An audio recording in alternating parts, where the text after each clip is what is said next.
कितने करीब मेरे साईं। जय साईं राम।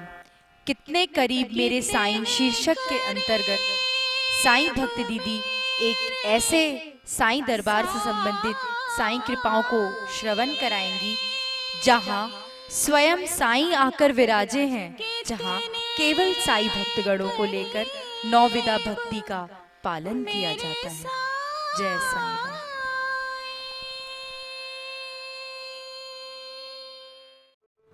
राम। ओम साईनाथाय नमः। मेरे बाबा के प्रिय भक्तगण जो मेरे देश में है, विदेशों में है, आप सभी को मेरा साईं राम। मुझे ये कहना है आपसे कि उस समय मुझे बहुत अच्छा लगता है जब आपके दिए हुए कमेंट्स में पढ़ती हूँ, तो बहुत ही अच्छा लगता है, मुझे उत्साह की प्राप्ति होती है। तो बाबा के प्रिय भक्तगण, मैं अलग अलग आप सबको धन्यवाद नहीं दे पाती हूँ, पर आज मैं सभी को धन्यवाद दे रही हूँ कि आपके जीवन में कल्याण हो, बाबा का आशीर्वाद सदा आपके साथ रहे। ओम साईं राम। जैसा कि मैंने कहा था कि मुझसे कई भक्तगण प्रश्न कर रहे हैं कि मैं बाबा के शरण में कैसे आई हूँ या बाबा मेरे ज़िंदगी में कैसे आए। तो आज मैं वही घटना आपको सुना रही हूँ, पर उस घटना को सुनाने के पहले मुझे संक्षिप्त में अपनी बीती ज़िंदगी को सुनाना बहुत आवश्यक हो गया है। इसलिए मैं अति संक्षिप्त में आपको ये सुनाना चाहूँगी कि मैं बचपन से ही नाटक के शौकीन थी और प्राइमरी स्कूल में भी मैं नाटक करती थी, जहाँ टूर्नामेंट प्रतियोगिताएं स्कूल से जहाँ भी भेजा जाता था मैं ही जाती थी और हमेशा विजेता होके आती थी। और जब मैं हाई स्कूल में पहुँच गई तो हाई स्कूल में पहुँचने के बाद वहाँ के स्कूल भी बदल गए थे मेरे, और वहाँ के जितने नाटक प्रतियोगिताएं होती थी मुझे ही भेजा जाता था और मैं हमेशा शील्ड या कप लेकर आती थी। तो मैंने अपना ज़्यादा से ज़्यादा समय नाटक में ही दिया। उसी स्कूल में मेरी एक शिक्षिका, जिन्होंने मेरे अभिनय क्षमता को भांप लिया था। ये प्रिय भक्तगण, जो जन्म देते हैं वो महागुरु, जो पृथ्वी में भेजते वो महागुरु, और वो सतगुरु फिर माँ जो जन्म देती है, जो बालिक होने तक शिक्षा देती है, वो भी महान गुरु, और फिर जब शिक्षा विभाग में जो गुरु हमें शिक्षा देते हैं वो भी महान गुरु होते हैं। ऐसे ही मेरी गुरु श्रीमती साधना उपाध्याय, वो वहाँ पर अध्यापिका थी, मुझे शिक्षा देती थी, मगर वो एक बहुत बड़ी कलाकार भी हैं और साथ ही वो साहित्यकार है, कवयित्री है। पूरे संस्कारधानी में उनका सम्मान किया जाता है, उनका बहुत नाम है।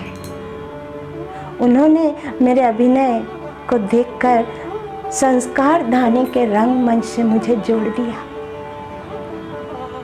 और जब मैं संस्कारधानी के रंगमंच से जुड़ गई कि उस समय तो ना कोई मोबाइल ना कोई टीवी, लोग रंगमंच में अभिनय देखते थे और लोग प्रसन्न हो जाते थे, क्योंकि लोगों को तो एक सिनेमा हॉल में जाना और एक स्टेज में नाटक देखना इतना ही आनंद था।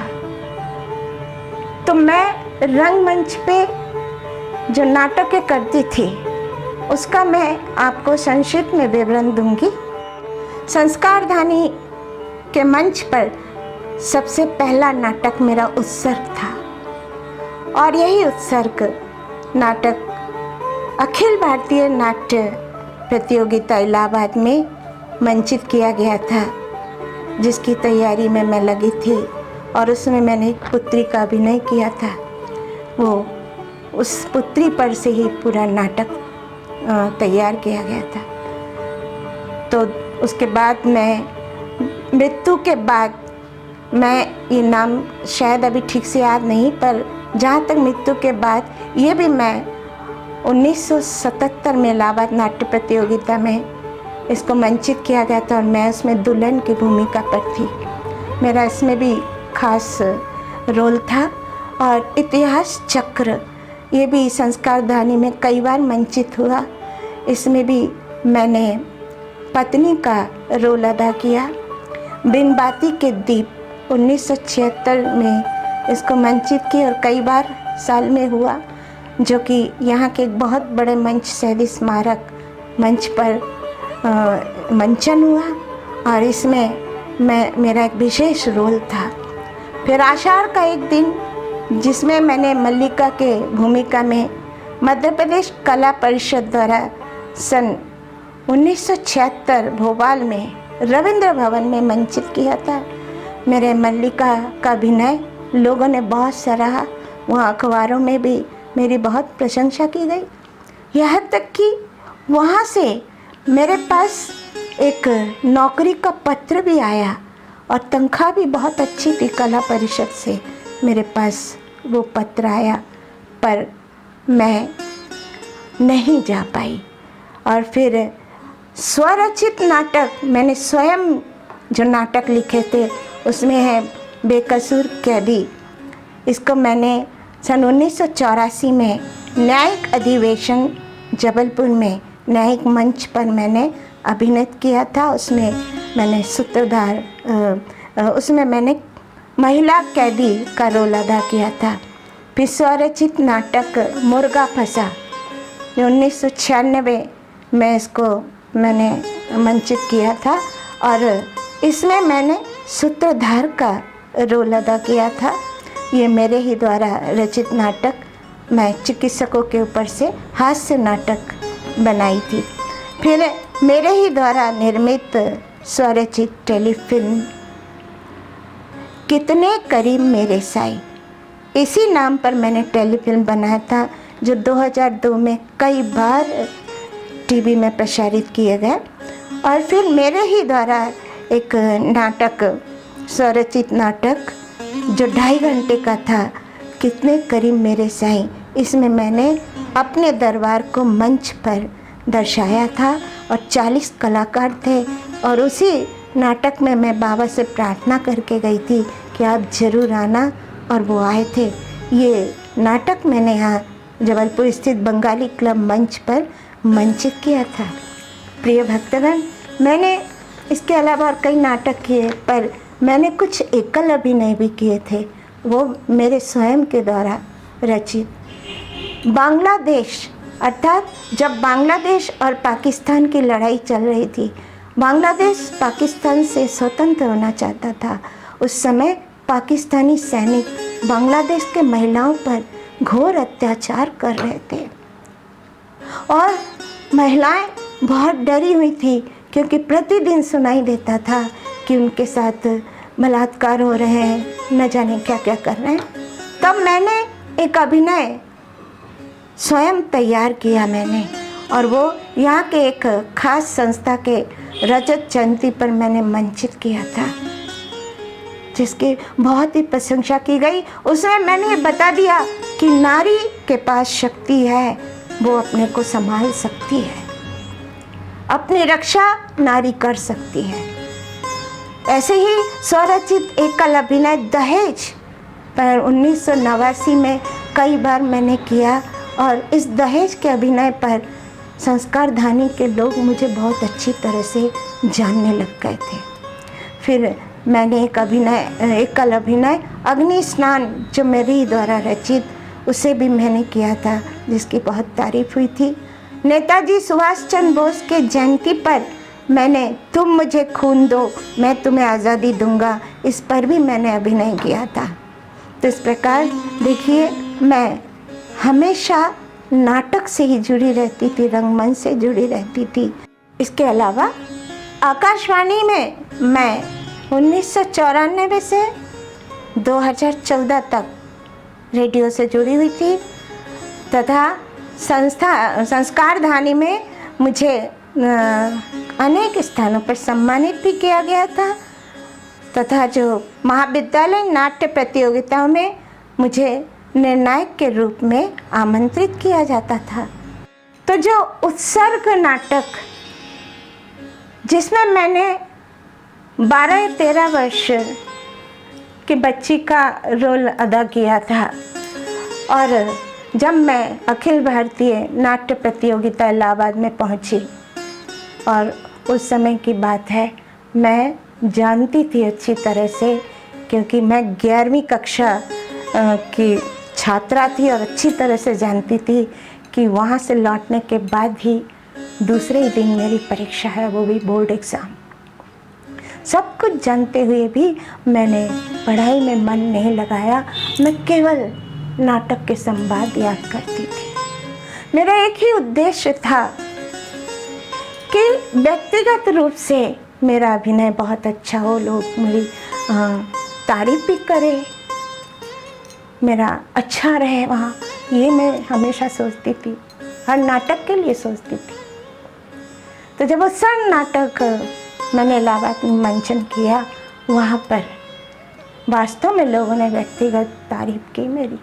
संपूर्ण नाटक उस बच्ची के ऊपर से ही था और लोगों ने तारीफ भी की, लोगों ने अपने तरफ से पुरस्कार भी मुझे दिए। तो इस तरह व्यक्तिगत पुरस्कार प्राप्त किया मैंने वहाँ। और जब मैं लौट के आई जबलपुर तो दूसरे ही दिन 11वीं कक्षा बोर्ड एग्ज़ाम चालू हो गया। मेरी कोई तैयारी नहीं थी, जो मैंने पहले पढ़ा था उसी को मैंने किसी तरह सब लिखती चली गई, मगर जो केमिस्ट्री और बॉटनी की परीक्षा मैंने दिए, मैं क्या बताऊँ आपको, मेरी कोई तैयारी नहीं थी, कुछ भी तैयारी नहीं थी और मैंने ऐसे ही किसी तरह परीक्षा देकर मैं घर लौट आई थी। मगर अंदर ही अंदर मैं बहुत चिंतित थी कि मैंने तो कुछ लिखा ही नहीं, मैं कैसे पास होंगी।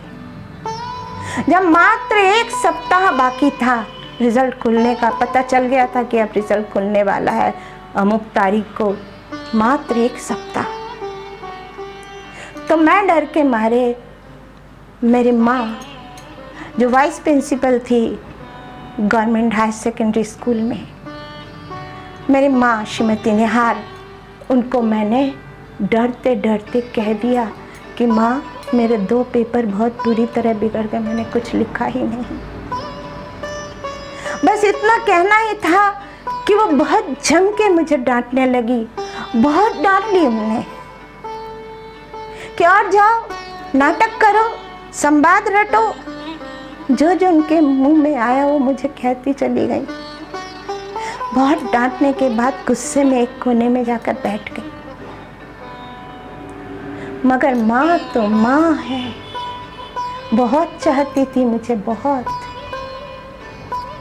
और उन्होंने कुछ देर बाद उठकर मेरे पास आई, मेरे सिर में हाथ फेरते हुए बोली, तुम चिंता नहीं करना, मैं आज ही रात को भोपाल निकल जाऊंगी, भोपाल में मेरे भाई है, मैं उनसे मिलूंगी। तो देखिए,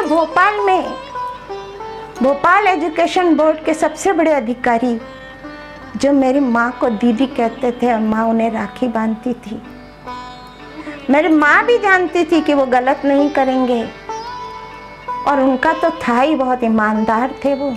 सब कुछ जानते हुए भी मेरी माँ अपने बच्ची के लिए दौड़ी भोपाल चली गई। जब भोपाल पहुंचने के बाद उस अधिकारी महोदय से मिलने गई तो पियून ने कहा कि ऐसे हम किसी को जाने नहीं देते अंदर। तो माँ ने कहा कि आप जाकर बोलो दीदी आई है। पियून ने जाकर कहा दीदी आई। वो चैम्बर से निकल के बाहर आ गए और मेरे माँ को साथ में ले गए अंदर। बहुत सम्मान से उन्होंने बिठाया, सब किया। बोले दीदी आप मुझे खबर तो करते, आप भोपाल इतने दूर कैसे आ गए, किस बात के लिए? क्या परेशानी आ गई आपको? तब माँ ने कहा, मुझे मालूम है आप कुछ नहीं कर पाओगे, मगर फिर भी मैं आपसे कह रही हूँ कि मेरे बच्ची के 11वीं कक्षा के 2 पेपर बिगड़ चुके, वो तो फेल हो जाएगी, तो भैया कुछ तो करो। वो हंसने लगे, दीदी मैं कुछ नहीं कर सकता हूँ, ना मैंने कभी किया है ऐसा, ना कर सकता हूँ, मगर मैं आपको एक ऐसी तस्वीर दे रहा हूँ जब भी मेरे पास यहीं पर अभी अभी कोई मुझे देकर गया है, और वही तस्वीर मैं आपको दे रहा हूँ कि मैंने सुना है कि उस तस्वीर में जो बाबा हैं उनको अगर दिल से पुकारो, दिल से उनकी आरती उतारो, अगरबत्ती जलाओ, श्रद्धा भक्ति रखो, तो वो ज़रूर भक्त की पुकार सुनते हैं। और इतना कहकर उन्होंने तस्वीर, उस कैलेंडर को माँ के सामने खोला। माँ ने देखा सिर में साफा, तन में कफनी, एक बुजुर्ग की तस्वीर है। माँ नहीं पहचानती थी। माँ ने कहा, ये है कौन? तो अधिकारी महोदय ने कहा, ये तो शिरडी के साईं बाबा है। और दीदी, शिरडी के साईं बाबा अपने भक्तों को ठुकराते नहीं हैं, उनकी झोली भरते हैं। आप ले जाओ, विश्वास से इनकी पूजा करो। साथ में उन्होंने ये भी कहा कि जबलपुर में 94 गेट के पास एक साईं मंदिर है, और उस साईं मंदिर के जो संस्थापक परम पूज्य श्री कोनार स्वामी, जो 16 वर्ष की आयु में शिरडी गए हुए थे, और उस समय साईं बाबा जीवित थे, और साईं बाबा ने उनके माथे पर हाथ रखते हुए बाबा ने कहा था कि तू जिसके लिए प्रार्थना करेगा मालिक जरूर सुनेंगे। तो ये आशीर्वाद उनको प्राप्त है। आप दीदी अपने बेटी को लेकर जरूर उस मंदिर में जाना। जो भी हो, उस समय माँ तो उनको पहचानती नहीं थी बाबा को, तो माँ उस कैलेंडर को भक्ति से लेकर तो आई, पर मन बहुत खिन्न था, उदास थी। और जब वो जबलपुर लौट के आई, मैं इंतज़ार कर रही थी कि माँ कुछ खुशखबरी देगी। माँ ने कहा, बेटा वो तो गलत करेंगे नहीं कुछ, और मैं भी गलत थी जो पहुँच गई वहाँ, मगर उन्होंने एक ऐसा तस्वीर हमें दिया जिसमें शिरडी के साईं बाबा है, उनकी तस्वीर है। खोल के उन्होंने दिखाया। पता नहीं क्यों उनको देखते ही अंदर भक्ति जाग गई। उस फोटो को फ्रेम कराने के बाद दीवार में टांग दिए। मैं और मेरी माँ उन्हें रोज अगरबत्ती जला रहे थे, ज्योत जला रहे थे, प्रार्थना कर रहे थे। और ठीक गुरुवार, कुछ दिन बाद जो गुरुवार आया, 2-3 दिन बाद, मतलब 1 हफ्ते के अंदर जो गुरुवार आया, उस गुरुवार में हम और माँ दोनों निकल पड़े 4 नंबर गेट के साईं बाबा मंदिर दर्शन करने के लिए। पर हमें तो मालूम भी नहीं था कि 4 नंबर गेट कहाँ है और मंदिर कहाँ है। कुछ दूर चलने के बाद एक रिक्शा दिखा। रिक्शे वाले को बुलाया हमने, और हम लोगों ने पूछा कि 4 नंबर गेट में जो साईं मंदिर है आप जानते हो, वहाँ हम लोगों को पहुँचा दो। रिक्शा वाला मुस्कुराने लगा, और मुस्कुरा कर उसने कहा कि ये बहुत आश्चर्य की बात है कि अभी अभी मैं उसी मंदिर से आ रहा हूँ। उस मंदिर का नए तरीके से निर्माण हो रहा है, और मैं वहाँ छीप डालने गया था। तो हम लोगों ने मन में समझ लिया कि यहीं से उनका संकेत प्राप्त हो रहा है कि वो अपने मंदिर हम लोगों को पहुंचा रहे हैं। हम लोग रिक्शे में बैठ गए, और वहाँ 4 नंबर गेट मंदिर में रिक्शे वाले ने पहुंचा दिया। जब हम मंदिर के अंदर पहुँचे तो इतनी शीतल छाया, शांति, मन में बहुत शांति मिल रही थी। जो मन में एक बहुत कष्ट सा हो रहा था, बेचैनी हो रही थी, वो सब उस मंदिर के अंदर जाकर शांति मिली। कुछ देर हम बाबा के सामने बैठे रहे। बाबा सफ़ेद पोशाक में इस तरह सामने थे, ऐसा लग रहा था कि देख, मैं तो करुणाधर हूँ, मैं तो करुणा करता हूँ। हम हाथ जोड़ के बैठे रहे, बहुत देर तक बैठे रहे। फिर शाम हो चुकी थी, इसलिए हम कोणार्क स्वामी को वहाँ ढूंढ रहे थे। आरती की तैयारी चल रही थी। कोणार्क स्वामी एक कोने में खड़े थे। अक्सर वो ध्यान में ही रहते थे। जब हम जाके उनके पाँव को छुए, मैंने और हमारी माँ ने, दोनों ने हम पैर छुए उनके, तो उन्होंने आंखें खोलकर हमारे सिर पे हाथ रखा, माँ के सिर पे हाथ रखा। तब हम लोगों ने उन्हें कहा कि स्वामी जी, हम तो सुनकर आपके पास आए हैं, हम एक मुसीबत में पड़ गए हैं कि हमने जो अभी बोर्ड एग्ज़ाम दिया 11वीं कक्षा का, उसमें 2 पेपर हमने बिगाड़ दिए हैं।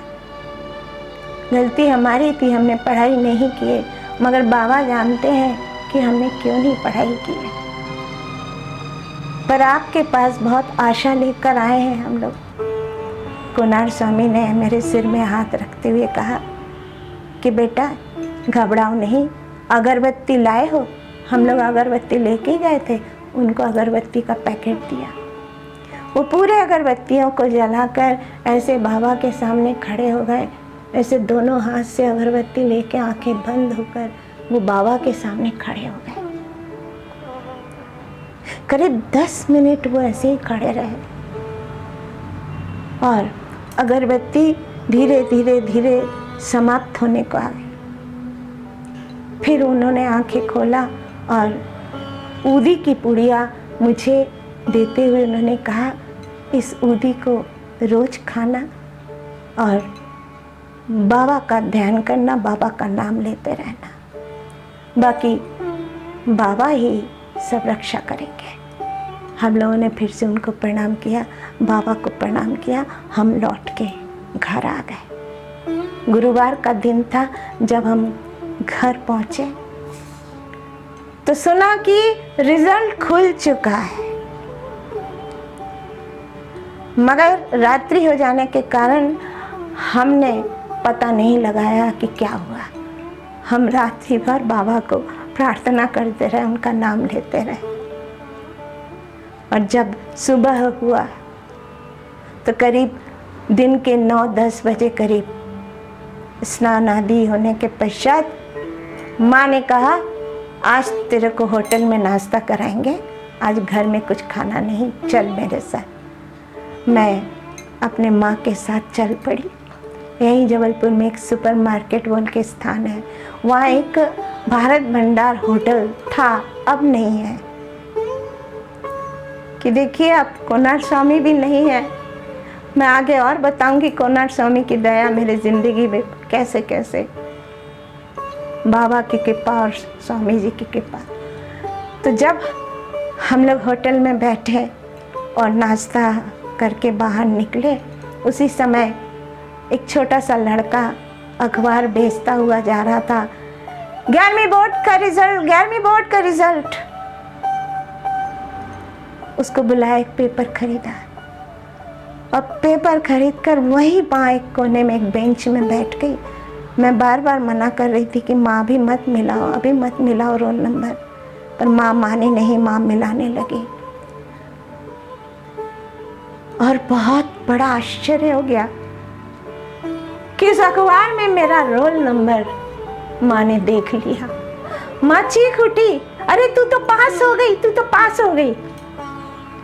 मुझे विश्वास ही नहीं हो रहा था कि मैं पास हो गई। कैसे? मैंने तो कुछ भी नहीं लिखा था, कैसे पास हो गई? खुशी खुशी हम लोग घर गए, मिठाइयाँ बांटा, जैसे भी हो बाबा को पूजा किए, अगरबत्ती जलाए, प्रार्थना किए। जब अंक सूची देखा तो उस अंक सूची में बॉटनी और केमिस्ट्री के प्रैक्टिकल में मुझे हाईएस्ट मार्क्स मिले थे। ये बहुत बड़ा चमत्कार था, बहुत ही बड़ा चमत्कार था। वो पहली बार, केवल पहली बार और आखिरी बार ऐसा हुआ कि प्रैक्टिकल के नंबर से थ्योरी में भी पास कर दिया। बाबा के प्रिय भक्तगण, मेरे जिंदगी में यही बहुत बड़ा चमत्कार हुआ कि मैं बॉटनी और केमिस्ट्री के थ्योरी में फेल होने के बावजूद मैं उत्तीर्ण हो चुकी थी। ये मालिक की बहुत बड़ी कृपा, बोलो साईनाथ महाराज भगवान की जय। प्रिय भक्तगण, मैं जो आज स्टूडेंट है, विद्यार्थी है, वो अगर ये सुन रहे होंगे तो वो ये ना सोचें कि बाबा को प्रार्थना करते रहेंगे और हम पास हो जाएंगे, क्योंकि मेरी कंडीशन दूसरी थी। मैं तो केवल एक ही उद्देश्य में थी कि इसे मुझे सफलता पानी और मैं संवाद याद करती थी। मैं खाली तो नहीं घूम रही थी, कुछ तो करती थी मैं।